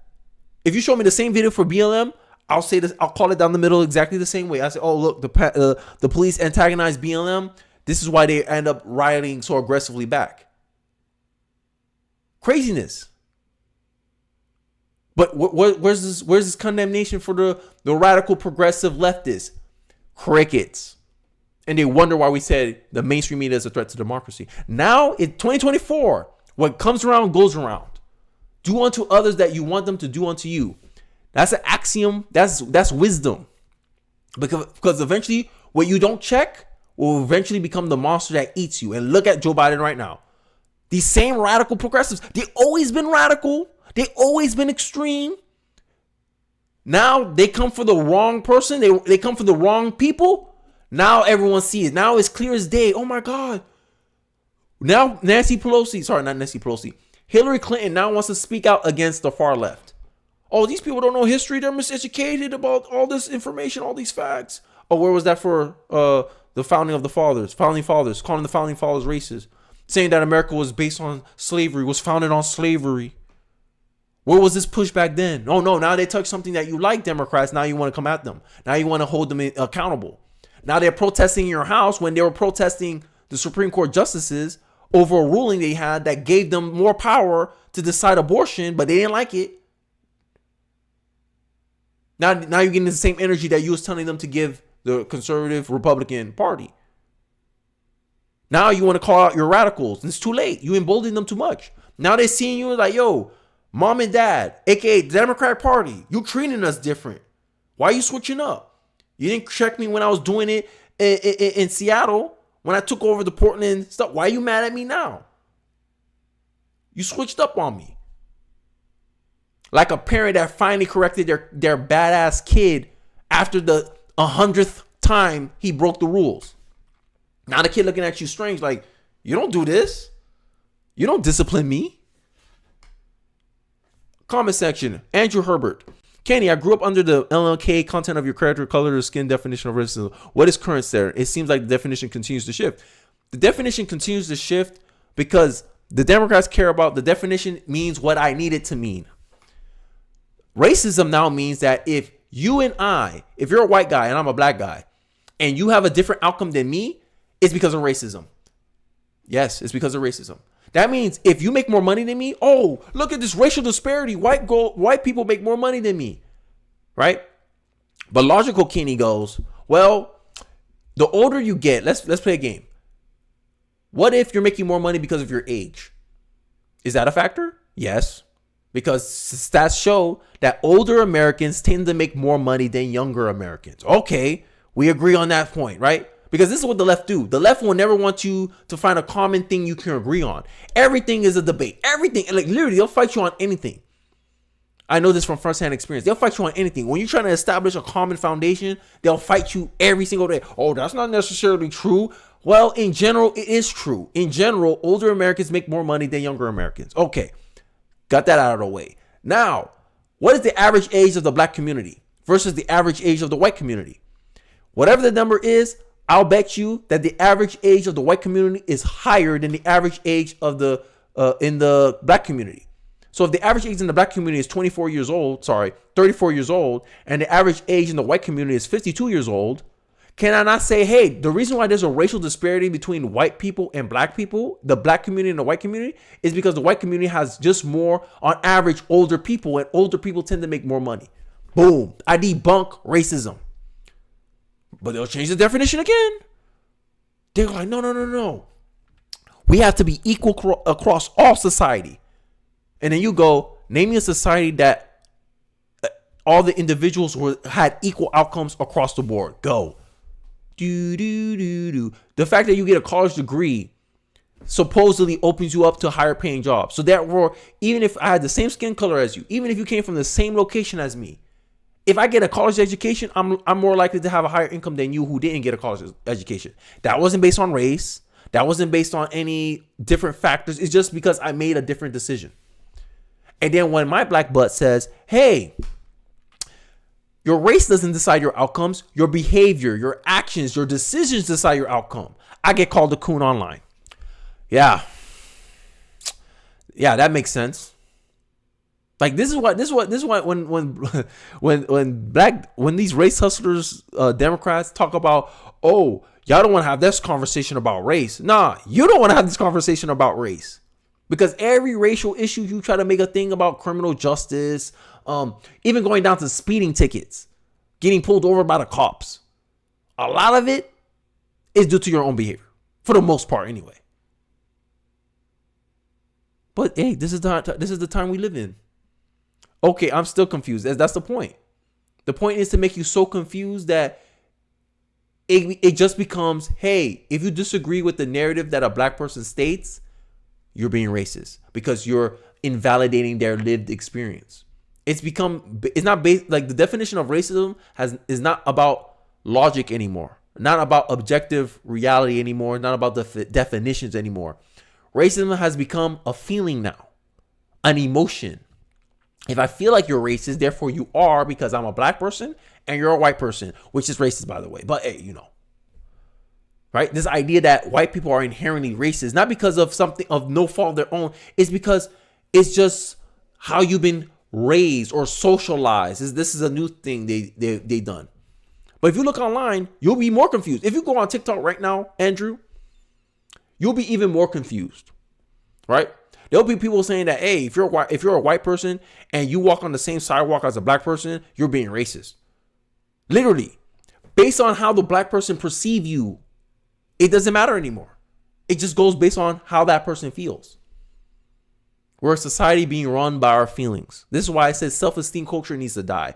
I believe in self-control culture. Is this person really being racist, or he's just being rude and he just so happened to be white?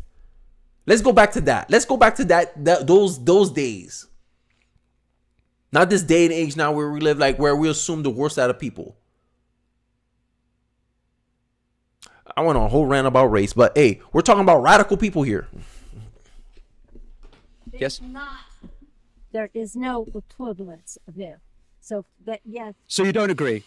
That's Ooh, fine. Nancy. Oh, Nancy, like, oh, hell nah. That's fine. But it is not what happened on January 6th, which was an insurrection incited by the President of the United States. So you don't agree? But you'll condemn those days. My point, though, is that all political movements are susceptible to violence and indeed insurrection. And if we were arguing that fascism was a threat to democracy, I'd be on that side of the house. Indeed, the current populist age is a movement against fascism. Uh-oh, here we go. I've got quite a lot to get through. You go like this one. Populism, as you know, is the politics of the ordinary people against an elite. Which party fits that definition more, Democrats or Republicans? I know half the Republicans voted against the interests of the populace, but I'm just saying, one party unanimously, not a single Democrat voted against that bill. Half of the Republicans did. So my argument still stands. Which party better represents this idea of populism? The politics of the ordinary person against the elite. The elite loves spending packages overseas. The ordinary person say, yo, that money can be used to help our communities, make our communities better. They taking money from us and then giving it to people outside 4,000 miles away. Does illegal immigration hurt the elites? No, it don't. It hurts the common ordinary person, though. It takes resources from the ordinary person, though. It lowered the wages of the ordinary person. So I ask you today, which party represents this populism definition more? The party of Nancy Pelosi, who was called January 6th an insurrection and say it's a false equivalency, but more people died in BLM, more property was damaged during BLM riots, but it's not equivalent? She makes false claims that the president incited violence, but she can't show you a video of him inciting violence. She won't show you the video that minutes after this whole event happened, he was calling them to go home. She don't want to acknowledge that the president was still in the middle of his speech while the rioting was going on. Narrative. That's all they have. Because they just want to villainize ordinary people against ordinary people, because then you don't focus on them. Populism is not a threat to democracy.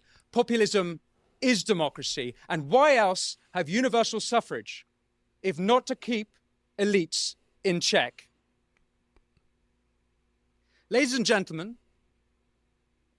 given the success of Trump, and more recently Javier Milei taking a chainsaw to the state behemoth of Argentina's bureaucratic monster. And that's what needs to happen here. We have a bureaucratic monster called the Department of Education, FBI in some ways. There's a lot of I forget the Federal Registry, but every freaking year they increase that damn thing. Like, what do you need so much government agencies for? They're creating red tape. They're creating another filter in which you have to administer, you have to give means of control and oversight to.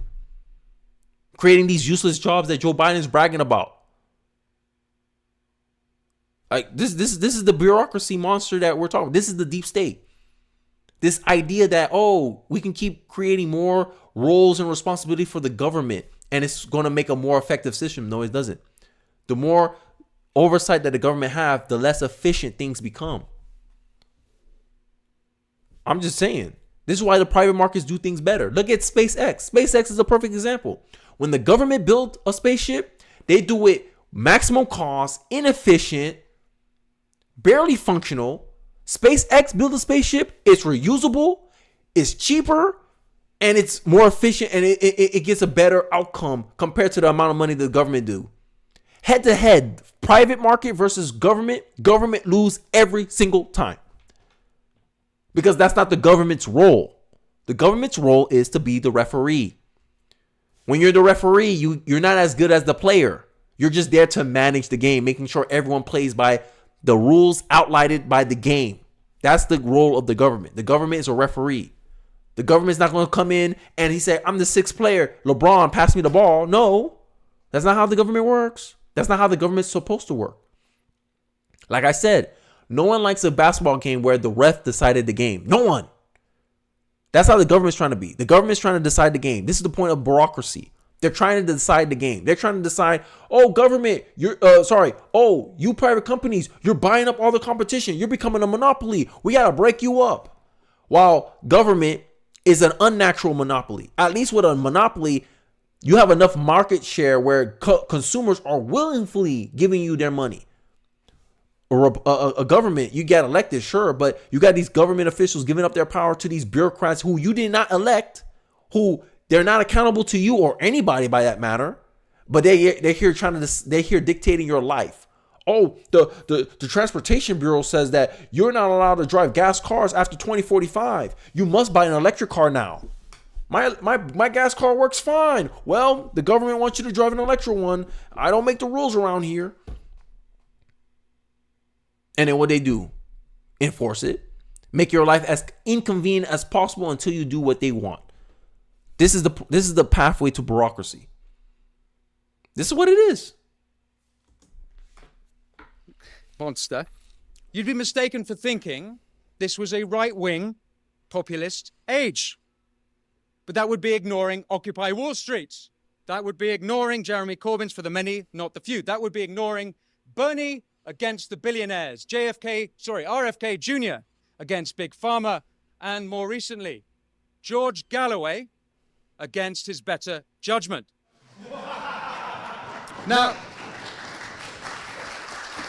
all of them, including Galloway, recognize genuine concerns of ordinary people being otherwise ignored by the establishment. And he just explained why Trump is the front runner of the Republican Party, why Trump won the 2016 election, why Trump is heavily favored by the base, because this election in 2024 is about enthusiasm. Which presidential candidate still has the enthusiasm of his base? Is it Biden? No. Is it Trump? Yep. The election is going to be about who can keep their voting numbers as close to 2020 as possible. right? I still think this is going to be a high turnout election, but I honestly believe that Trump has the enthusiasm advantage, right? Biden has more divided support because of RFK. And even if RFK wasn't in the race, I still think Trump had a great chance of beating him. We'll see how it further plays out. A lot of the issues that Trump ran on 2016, 2020 is now top issues in the 2024 election. And I think America, I don't know. I know I'm kind of pessimistic, but I know I have enough faith in America to know that they're going to look and say, yo, the guy that's been talking about this been a problem, and it still comes up time after time again. We got to give him a shot. Polls showing that people saw Trump's economy more favorable than Biden's economy.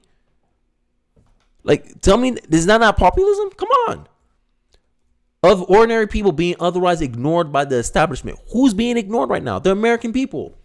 Stop sending money to foreign countries. What did Congress do? Send money to foreign countries.